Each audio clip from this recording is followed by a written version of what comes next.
மக்கள் வணக்கம். மீண்டும் இந்த ஆலயம் நிகழ்ச்சிக்கு உங்கள் அனைவரையும் வரவேற்பதில் மிக்க மகிழ்ச்சி. ஆலயங்கள் என்பது ஏதோ வழிபாட்டிற்குரிய இடம் என்று மட்டும் எண்ணிவிடக்கூடாது. ஆலயங்கள் சமூக பொறுப்பையும் உலக அமைதியையும் ஏற்படுத்தும் உன்னதங்கள் என்றால் கூட மிக இல்லை. அந்த வகையில் இதோ இந்த ஆலயம் நிகழ்ச்சி உங்களுக்காக.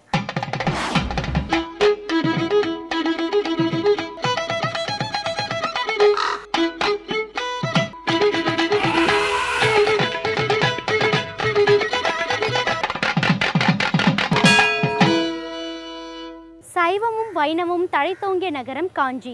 காஞ்சி மாநகரில் எண்ணிலடங்கா கோவில்கள், ஒவ்வொன்றிற்கும் ஒவ்வொரு வரலாறு, எல்லாமே தெய்வ மனம் கமழ்பவை.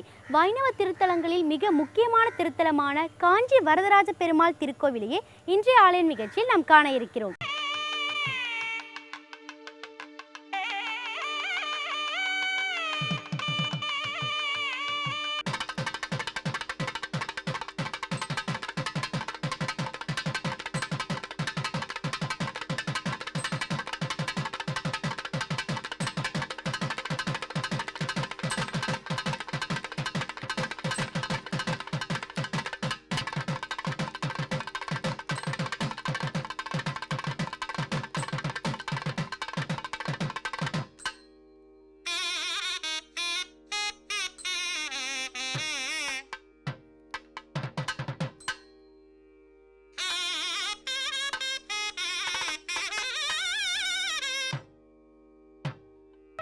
சான்றோர்கள் நிறைந்த மாநகரம், கோவில்கள் நிறைந்த மாநகரம் என்றெல்லாம் போற்றப்படுவது ஒருபுறம் இருக்க, உலகிலேயே உற்சவகங்களுக்கு பெயர் பெற்ற திருநகரம் இந்த காஞ்சி மாநகரமே.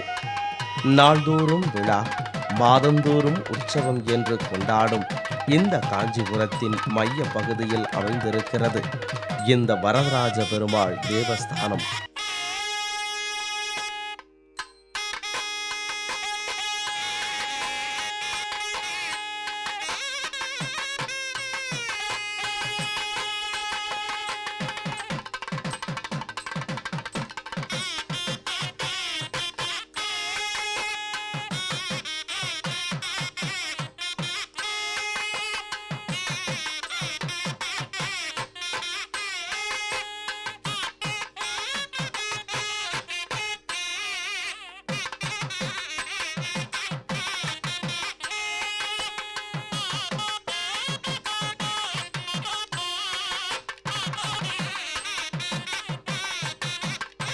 பதினெட்டு புராணங்களில் ஒன்றான பிரம்ம புராணத்தில் பிறகு நாரத சம்பாதத்தில் ஸ்ரீ ஹத்திகிரி மகாத்மியம் ஆகிய பகுதிகளில் இந்த திருத்தலத்தின் வரலாற்றையும் பெருமையையும் விரிவாக எடுத்துரைக்கப்படுகிறது.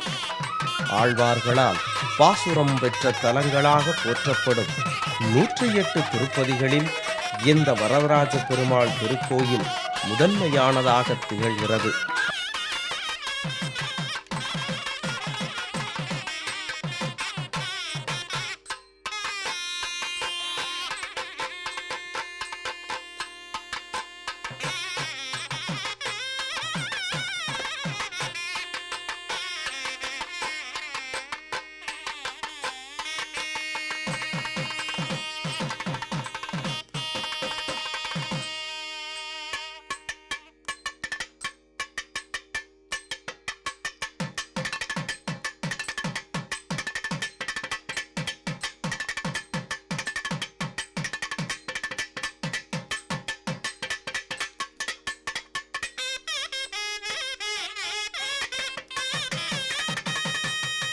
ஆழ்வார்களுக்கு பிறகு திருக்கட்சி நம்பிகள், கூத்தாழ்வார், வேதாந்த தேசிகர், அபய தீட்சிதர் போன்றவர்கள் இந்த வரதராஜ பெருமாள் மீது நிறைய நூல்கள் இயற்றியுள்ளனர்.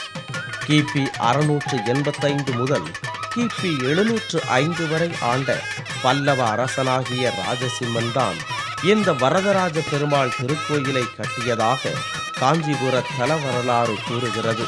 பிறகு விஜயநகர பேரரசர்களால் பராமரிக்கப்பட்டு வந்த இந்த வரதராஜ பெருமாள் திருக்கோயில் இன்றும் அதே பொலிவோடும் அழகோடும் விளங்குகிறது.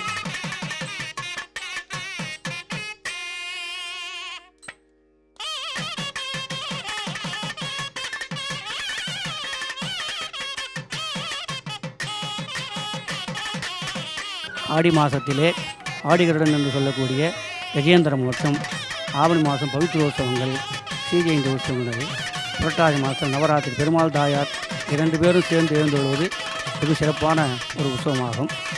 அது ஐப்பசி மாதம் தீபாவளி உற்சவங்கள், கார்த்திகை மாத தீபோத்சவங்கள், மார்கழி மாதத்தில் அத்தியான உற்சவங்கள் சொல்லக்கூடிய பகல்பத்து ராபத்து உற்சவங்கள், தை மாதம் 2ஆம் தேதி அன்று ஸ்ரீ பெருமாள் காஞ்சிபுரத்திலிருந்து பரிசீவரன் என்று சொல்லக்கூடிய மலைக்கு எழுந்தொருளி கிரிவலம் வந்து அன்று அனைத்து மக்களுக்கும் கிராமத்திற்காக எழுந்தொருளி அருள் பாலிக்கின்றார்.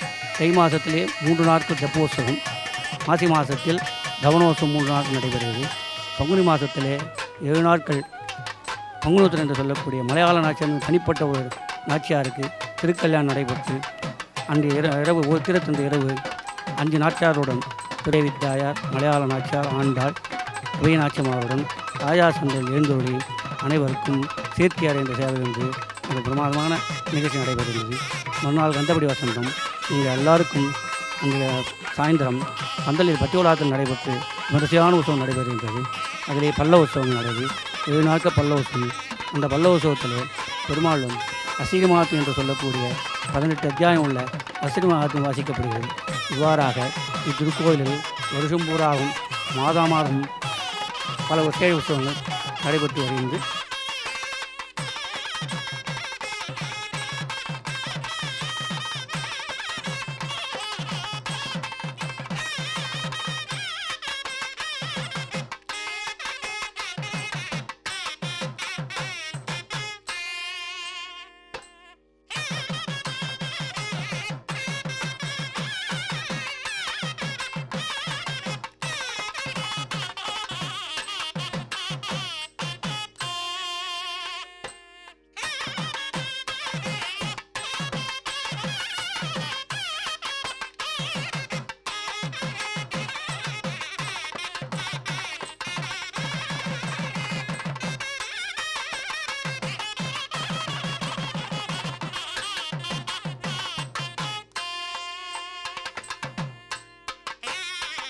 பஞ்ச பிரகாரங்களுடன் உயர்ந்த கோபுரங்களும் நெடுமதில்களும் உடைய இந்த திருக்கோவிலின் விமானம் புண்ணியகோடி விமானம். நகரம் முழுவதும் கோவிலுக்கு மேற்புறம் இருப்பதால் கிழக்கு கோபுரவாசல் வழியாக எந்த புறப்பாடும் இந்த திருக்கோவிலில் கிடையாது. 108 திவ்ய தேசங்களில் ஒன்றான இந்த திருக்கோவிலை வலம் வந்தால் சாலவும் நன்றே.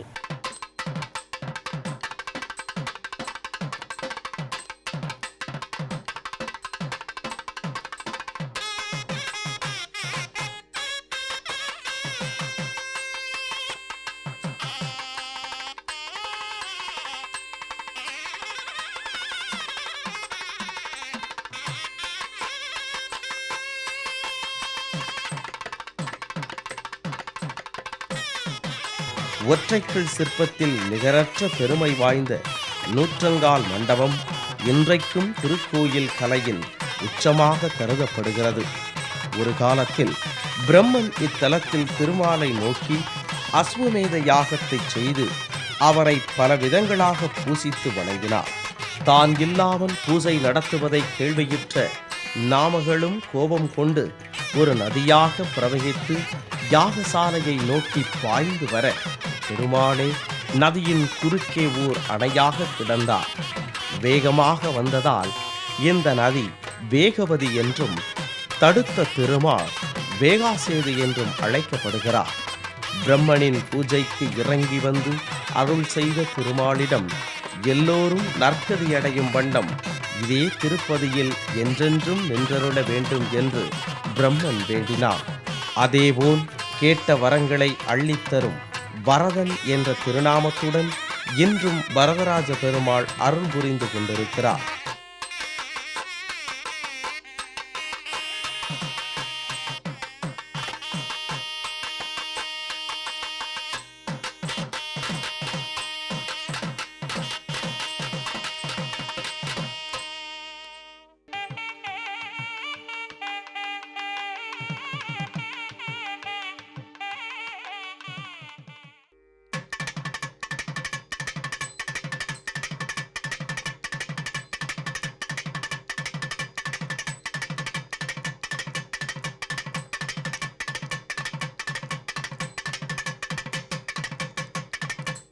திருக்காதுகளில் ஜொலிக்கும் கடுக்கன்களும் கல்லிழைத்து திருவாளி சங்குகளும் கொண்டு காட்சியளிக்கும் வரதனுக்கு பங்குனி மாத பல்லவ உற்சவம் வெகு சிறப்பானதாகும்.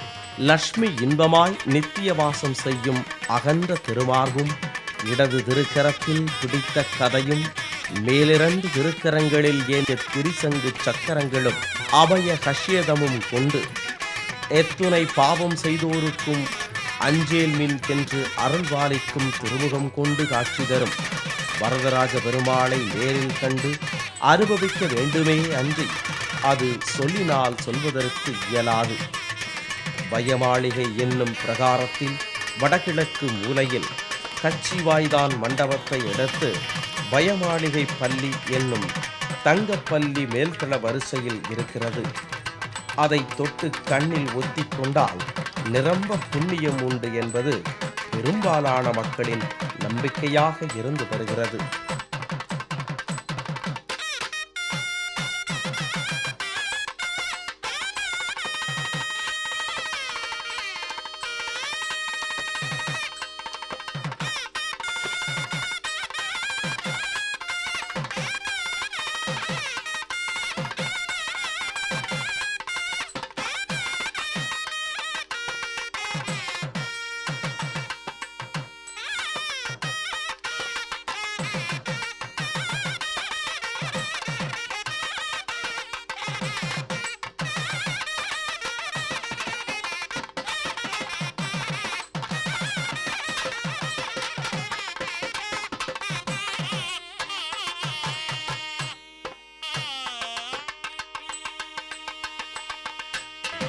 வெகு விசாலமான 5 பிரகாரங்களுடன் கூடிய இந்த கோயில் மிக புராதனமானது என்பதை பார்த்த மாத்திரத்திலேயே யாரும் உணர்ந்துவிட முடியும். நூற்றங்கால் மண்டபத்திற்கு அருகில் இருக்கும் தீர்த்தமும் கீழ்கோபுரத்து வாசலுக்கு அருகில் இருக்கும் தீர்த்தமும் திருமலை பிரகாரத்தில் இருக்கும் பிரம்ம தீர்த்தமும் மிகவும் புண்ணிய தீர்த்தங்களாக கருதப்படுகிறது. தீர்த்தவாரிகள் புஷ்கரணியில் ஆண்டுதோறும் நடத்தப்படும் இந்த திருக்கோயிலில் வைகாசி மாதம் நடக்கும் பிரம்மோற்சவம் 10 நாள் திருவிழாவாகும். காஞ்சிபுரம் வரதராஜ பெருமாளை இன்றும் அடியவர்கள் வழிபட்டு பேறு பெறுகிறார்கள் என்று தலபுராணம் தெரிவிக்கிறது.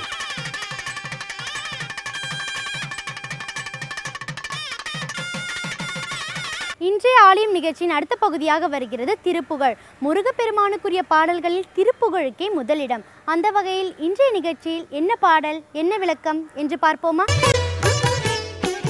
எல்லோரும் இன்புற்றிருக்க நினைப்பதுவே அல்லாமல் வேறொன்று அறியேன் பராபரமே. அருணகிரிநாதருடைய பாடல்கள் அகில உலகத்தையும் விலை பேசக்கூடியவை, அருந்தமிழ் பொக்கிஷம் என்றெல்லாம் பார்த்து கொண்டு வருகின்றோம். கந்தர் அலங்காரம், கந்தர் அனுபூதி, வேல் விருத்தம், சேவல் விருத்தம், மயில் விருத்தம், பல வகையான திருவகுப்புகள், திருப்புகழ் பாடல்கள். அடுத்தது கந்தர் அந்தாதி என்று சொல்லக்கூடிய ஒரு தனிப்பட்ட நூல், அற்புதமானது. அந்த கந்தர் அந்தாதிக்கு வில்லிபுத்தூரார் உரை இல்லை என்றால் அந்த தமிழ் புதையலில் என்னவெல்லாம் இருக்கின்றன என்பது இன்று நமக்கு தெரியாமலேயே போயிருக்கும். அப்படிப்பட்ட அருணகிரிநாதருடைய வாக்கிலிருந்து இன்று நாம் பார்க்கக்கூடியது வேல் விருத்தம் எனும் பகுதியிலிருந்து. இதில் அருணகிரிநாதர் முருகப்பெருமானுடைய வேலாயுதத்தை பலவராக பாராட்டுகின்றார், போற்றுகின்றார், துதிக்கின்றார். அதே நேரத்தில் தமிழில் சமன் என்று சொல்லக்கூடிய ஒரு அற்புதமான வார்த்தையையும் அவர் கொடுக்கின்றார். அந்த சமன் என்பது யாரை குறிக்கக்கூடியது? அருணகிரிநாதர் மட்டும்தான் அநேகமாக இவ்வளவு அழகாக உபயோகப்படுத்தியிருக்க முடியும் இந்த வார்த்தை. இன்னொரு விசேஷம், இப்பாடலில் மண்டல நிறைந்தரவி சதகோடி மதிஉதிர மான பிறங்கி அணியும் என்று ஒரு வரி வரும். இதை அருணகிரிநாதர் அவ்வாறு எழுதியிருந்தால் கூட நாம் அதை படிக்கும் பொழுதோ பாடும் பொழுதோ அவ்வாறு படிக்கக்கூடாது, பாடக்கூடாது. மண்டல நிறைந்தரவி சதகோடி மதி கம கம உதிரமான பிறங்கி அணியும் என்று சேர்த்து படிக்க வேண்டும், சேர்த்து பாட வேண்டும். அதை விட்டு விட்டு மண்டல நிறைந்தரவி சதகோடி மதி உதிர அப்பாடா அப்புறமா அப்படின்னு நிதானமாக மானப்பிரஞனின் பொருள் விபரீதமாக போய்விடும். ஆகவே அந்த முறைப்படியே அந்த பாடலை பார்த்துவிட்டு பாடலின் விளக்கத்தை பார்ப்போம். அண்டருலகம் சுழல எண்டிசைகளும் சுழல அங்கேயுமுடன் சுழலவே அலைகடல்களும் சுழல அவுணரையுறும் சுழல அகில தலமும் சுழலவே மண்டல நிறைந்தரவி சத கோடி மதி உதிரமான பிறங்கி அணியும் மணி ஒலையெனில் சகல தலமும் அருளச் சிரம் வகை வகையினில் சுழலும் வேல் தண்டமுடனும் கொடிய பாசமுடனும் கரிய சந்தமுடனும் பிறைகள் போல் தந்தமுடனும் தடலும் வெண்கனுடனும் பகடு தன்புறம் வரும் சமணையான் கண்டு குலையும் பொழுதில் தஞ்சமென மென்சரின கஞ்சம் உதவும் கருணை வேள் கந்தன் முருகன் குமரன் வன்குரவர் தம் புதல்வி கணவனடல் கொண்ட வேலே. அந்த பாடலை அந்த தாளை முறைப்பிரகாரம் அழகாக அவர் எழுதியிருந்த முறைப்படி பார்த்தால் அந்த வேல் இப்படி அப்படி என்றெல்லாம் பாய்வதே அழகாக நாம் உள்ளூர் அனுபவிக்கலாம். அதாவது யமனுடைய வர்ணனை இதில் விரிவாக அடங்கி இருக்கின்றது. கண்ணங்கருத்த உருவம், பிறை போன்ற 2 பற்கள், கைகளில் தண்டாயுதம், அந்த பாசக்கயிறு, பக்கத்தில் எருமை மாடு, பகடு தன்புறம் வரும் பகடு எருமை மாடு பக்கத்தில். அது மட்டும் இல்லை, யமனுக்கு இங்கே ஒரு புதியதாக சமன் என்று ஒரு பெயரை சொல்லி அழைக்கின்றார். காரணம் என்ன? யமனுக்கு உண்டான பலவிதமான பெயர்களுக்கும் ஒவ்வொரு பெயர்களுக்கும் ஒவ்வொரு விதமான பொருள் உண்டு, காரணங்களும் உண்டு. இந்த இடத்தில் சமன் என்று அருணகிரிநாதர் சொல்ல காரணம், அந்த யமனை பொறுத்தவரையில் பணக்காரன் ஏழை, படித்தவன் படிக்காதவன், உயர்ந்த பதவியில் இருப்பவன் தாழ்ந்த பதவியில் இருப்பவன், ஆண் பெண் என்றெல்லாம் எந்த விதமான பேதமும் கிடையாது. எல்லோரையும் சமமாக பார்க்கக்கூடியவன் அவன். அதனால்தான் அப்படிப்பட்ட அந்த வரும் சமனை யான் கண்டு கொலையும் பொழுதில் ஐயோ என்று யமபயம் என்னை நெருங்காதபடி காக்கக்கூடியது எது? அந்த வேலாயுதம். அந்த வேலாயுதத்தை ஏந்திருக்கக்கூடியவன் முருகப்பெருமான், அதாவது கந்தன், எல்லோரையும் ஒன்றுபடுத்தக்கூடியவன், ஒன்றுபடுத்தப்பட்டவன் என்றெல்லாம் பலவாறாக விரிவாக ஏற்கனவே பார்த்தோம் அல்லவா? முருகன் என்ற வார்த்தைக்கு அழகன் என்று ஏற்கனவே பொருள் பார்த்திருக்கிறோம். குமரன் என்றுமே இளமையாக இருக்கக்கூடியவன். அது மட்டுமல்ல, வள்ளி அம்மையின் கணவன், அவன் திருக்கரங்கள் இருக்கக்கூடிய அந்த வேல் சுழல்கின்றது. எப்படி? வகை வகையினில் சுழலும் வேல். இந்த சிலம்பாட்டம் பயிற்சி உள்ளவர்களுக்கு, பார்த்தவர்களுக்கு தெரியும். அது வாழ்வீச்சு எல்லாம் எப்படி, அது எந்த நேரத்தில் எவ்வாறு சுற்றி சுழன்றாடும் என்பது நாம் நிர்ணயிக்க முடியாது. அதுக்காக இந்த இடத்தில் அருணகிரிநாதர் சொல்லுகின்றார், தேவலோகம் சுழல்கின்றன, 8 திசைகளும் சுழல்கின்றன. அது மட்டுமல்ல, அக்னி பகவான் என்று சொல்கின்றோமே, அவனும் சுற்றி சுழன்று கொண்டிருக்கின்றான். கடல்கள் சுற்றி சுழல்கின்றன. அது மட்டுமல்ல, அந்த அரக்கர்கள், அசுரர்கள், தீயவர்கள் என்று சொல்கின்றோம் அல்லவா, அவர்களுடைய உயிரும் சுழன்று கொண்டிருக்கின்றது. நினைவில் வைத்து கொள்ள வேண்டியது, அதாவது நல்ல பராக்கிரமசாலியை, திறமசாலியை பார்த்தால் எல்லோரும் சந்தோஷப்படுவார்கள். ஆனால் தீயவர்கள் பயப்படுகிறார்கள் அல்லவா? அதன்படி இங்கே இந்த வேலினுடைய ஆட்டத்தை, சுழற்சியை பார்த்து அரக்கர்கள் பயப்படுகிறார்கள். அவர்கள் ஆவி சுழல்கின்றது. அந்த வேலாயுதம் எவ்வாறு ஒளி வீசுகின்றதாம், எவ்வாறு ஒளி வீசுகின்றது? சூரியன் அங்கிங்கனாதபடி எல்லா இடங்களிலும் தன் கதிர்களை பரப்பி வலம் வந்து கொண்டிருக்கின்றான் அல்லவா? அந்த சூரியன், அதாவது 100 கோடி சூரியன், அதே நேரத்தில் 100 கோடி நிலவு சேர்ந்தால் எப்படி இருக்குமோ, அப்படிப்பட்ட அந்த மணியில் அழகாக அவைகள் ஓசை எழுப்புகின்றன. தீயவர்களெல்லாம் அஞ்சுகின்றார்கள், நல்லவர்கள் சந்தோஷப்படுகின்றார்கள். அப்படிப்பட்ட அந்த வேலாயுதம் பல வகையாகவும் சுற்றி சூழ்ந்து கொண்டு வருகின்றதாம். அந்த வேலாயுதமும் அதை ஏந்திய அந்த வள்ளி மணவாளனான கந்த கடவுளும் நம் எல்லோருடைய உள்ளங்களிலும் இல்லங்களிலும் எழுந்தருளி எல்லா விதமான தீமைகளையும் நீக்கி சுட்டி நில்லாதே போ பகையே துள்ளி வருகுது வேல் என்று பாடினார்கள் அல்லவா? அதுபோல் நம்மளுடைய எல்லா விதமான தீமைகளையும் விலக்கி எல்லா விதமான மங்களங்களையும் நமக்கு அருள வேண்டுவோம். சரி நேயர்களே, இன்றைய ஆலயம் நிகழ்ச்சியில் இடம்பெற்ற கருத்துக்களும் காட்சிகளும் உங்களுக்கு பயனுள்ளதாக அமைந்திருக்கும் என்று நம்புகிறோம். இந்நிகழ்ச்சி குறித்த உங்கள் கருத்துக்களை எங்களுக்கு தெரியப்படுத்துங்கள். மீண்டும் வேறொரு ஆலயம் நிகழ்ச்சியில் உங்களை சந்திக்கும் வரை உங்களிடமிருந்து விடைபெறுவது சரண்யா. நன்றி, வணக்கம்.